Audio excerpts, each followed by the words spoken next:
जय सिया राम, जय जय सिया राम। एक व्यक्ति अपनी ससुराल गया, गांव का रहने वाला था। पत्नी शिक्षित मिल गई, ससुराल पहुंच गया बिना सूचना के। उसकी देवी ने बड़ी प्रशंसा कर रखी थी कि बड़े सुयोग्य हैं, बहुत समझदार हैं। तो उसकी सहेलियां इकट्ठी हो गई, वो भोजन के लिए बैठे। पत्नी मन ही मन डर रही थी कि इतनी इनकी बात बनाई है, पर ये कैसे हैं सो तो मैं जानती ही हूं।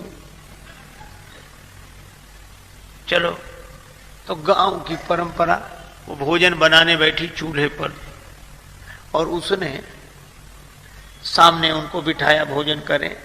अब उसकी सहेलियां परोस रही थी भोजन बार बार। पूड़ी साग थाली में आया वो ऐसा विचित्र आदमी, एक पूड़ी उठा गया।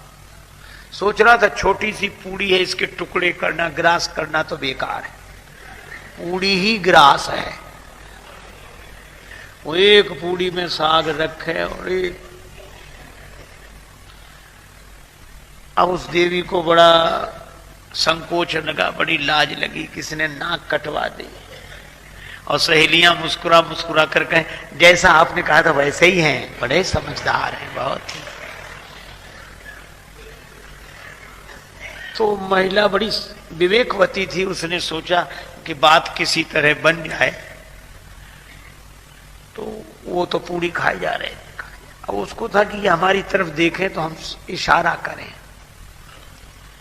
तो जैसे उधर देखा तो उसने भोजन बनाते बनाते इशारा किया, उंगली द्वय उठाई गंवारपन पति को देख, कि एक एक पूरी के ग्रास दुई करें जा। दो उंगली उठाई कि कम से कम एक पूरी के दो टुकड़े तो करो, इतनी छोटी भी नहीं है कि तुम दो टुकड़े ही ना करो। पति ने समझा कि हमारी पत्नी पूरी सहानुभूति के साथ कह रही कि थके हुए हो, इतनी दूर से चल कर आए, एक पूड़ी में क्या होता है, दो दो। अब तो वो एक पूड़ी उठावे, उस पर साग रखे, दूसरी पूड़ी उसके ऊपर रखा। द्वे द्वे को चावे लाग्यो, मूढ़ जब एक साथ। तो पत्नी ने अपना माथा पीट लिया। समझाने वाले तभी माथा पीटते हैं कि समझने वाला उल्टा ही समझे। तो माथ ठोक त्रिया कहे, लाज सो डरे जा। माथा पीटा कि लाज तो रख, कुछ तो समझ। पति ने समझा, ओ बड़ी भूल हो रही थी। पत्नी कह रही है कि ये पूड़ियां साधारण नहीं है, पूजा की पूड़ियां हैं, इन्हें पहले प्रणाम करो, माथे से लगाओ, फिर खाओ। पतिदेव समझे कि पावे के प्रथम इन पूजनीय पूरन को शीश पे धरे जा। अब तो वो दो पूड़ी और साग फिर माथे से लगाओ, फिर खाए।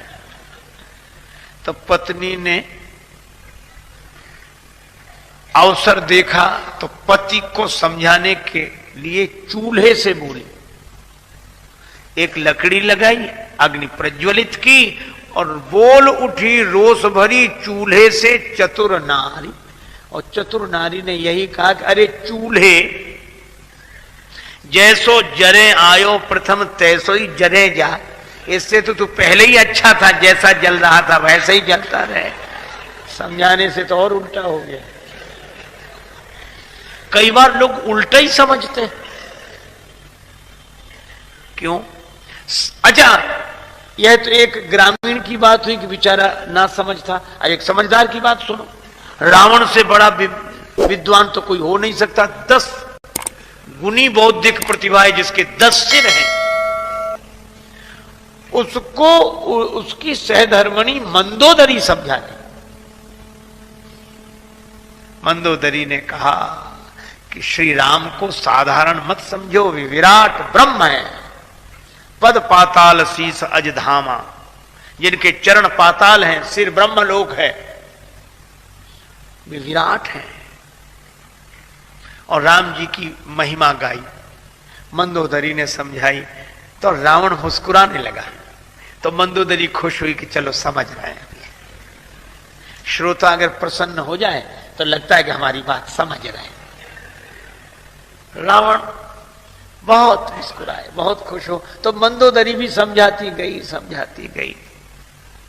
अंत में कहा कि अब तो समझ गए आप, ऐसा लगता है। रावण ने कहा हम नहीं समझे, हम जैसा विद्वान नहीं समझेगा तो और कौन समझेगा। तो क्या समझे आप?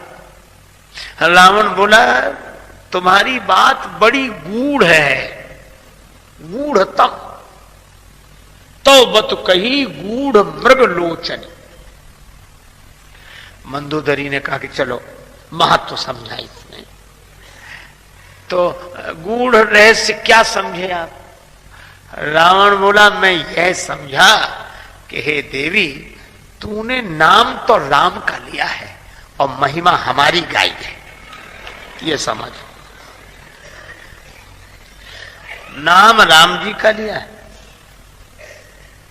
जाने प्रिया तोरी चतुराई और यही मिस बरने मम प्रभुताई। राम जी के बहाने मेरी प्रशंसा की है, क्योंकि यह राम में नहीं, यह विशेषता तो मुझ में, पद पाताल शीश अजधाम में।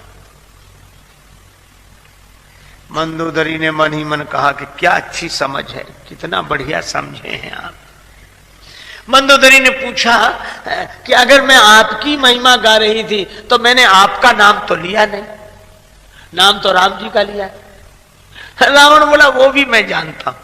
क्या तुम इतने बड़े विद्वान की पत्नी हो, शास्त्र सम्मत जीवन जीने वाली हो, और शास्त्रीय मर्यादा यह है कि पतिव्रता देवियां पति का नाम नहीं लेती, इसलिए तुमने नाम हमारा नहीं, नाम राम का लिया है, महिमा हमारी गाई है। जय सिया राम, जय जय सिया राम।